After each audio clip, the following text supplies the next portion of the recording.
Hi అండి అందరికీ. అందరు ఎలా ఉన్నారు? బాగున్నారా? నేను కూడా చాలా బాగున్నానండి. ముందుగా అయితే నా ఛానల్ చూస్తున్న వాళ్ళైతే చిన్న లైక్ అయితే ఇచ్చి ఛానల్ అయితే సబ్స్క్రైబ్ చేసుకోండి మర్చిపోకుండా. ఈరోజైతే వీడియో అండి, ఇది అందరికీ ఉపయోగపడే వీడియో అండి. ఇది నేనైతే 2 సంవత్సరాల నుంచి ఈ ఆయిల్ అయితే వాడుతున్నాను. ఏం లేదండి, ఇప్పుడు చలికాలం సీజన్ అయితే వచ్చేసింది కదా, ఒళ్ళంతా తెల్లగా పగులుతుంది కదండి ఈ చలిగాలికి. ఇంకా నేనైతే ఇంట్లో ఎటువంటి వ్యాజిలైన్లు అయితే వాడనండి. ఇక ఏమీ లేదండి, ఈ ఆయిల్ అయితే ఈజీగా అయితే తయారు చేసుకోవచ్చు.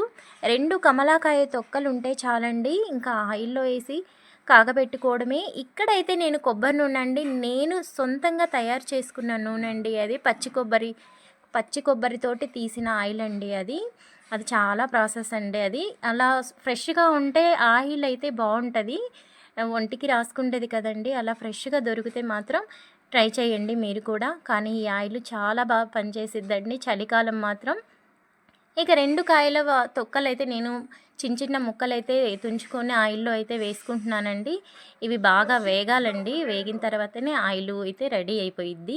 స్లో మంట మీద అయితే దగ్గరగా ఉండి కాగపెట్టుకోవాలి.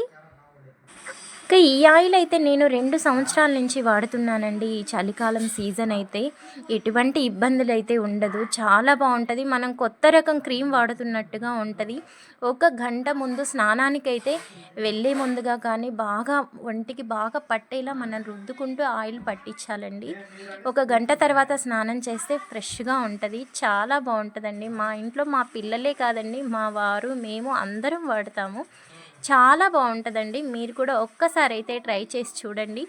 నేనైతే ఇక్కడ టమోటా సాస్ ఉంటాయి కదండి, ఆ సీసాలు అయితే నేను ఎటువంటి సీసాలు వచ్చినా ఇంట్లో ఎత్తి పెడతానండి, ఇలాంటి వాటికి ఉపయోగపడుతుందని.